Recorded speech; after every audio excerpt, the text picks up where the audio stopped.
Cântarea mea e numai despre Iisus, Cerescul Fiu al Tatălui slăvit. El a venit păcatul să mi-l șteargă, când la calvar pe cruce a murit. Cântarea mea e numai despre Iisus,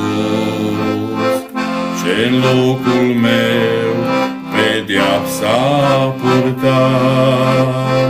Și-n versul ei cântarea mea va spune, ce fericit și bogății mi-a dat.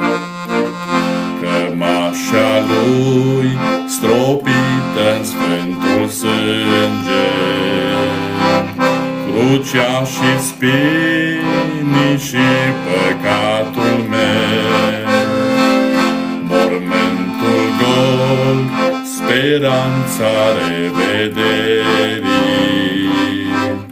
Despre acestea voi cânta și eu.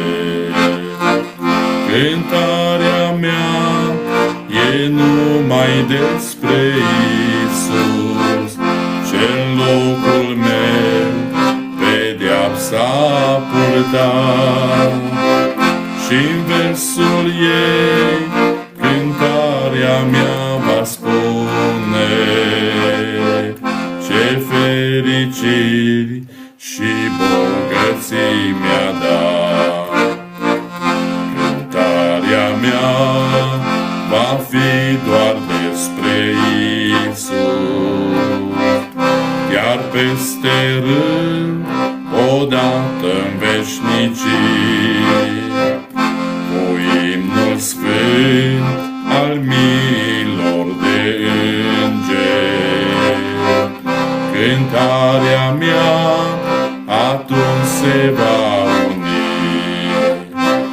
Cântarea mea e numai despre Iisus, ce-n locul meu pedeapsa a purtat.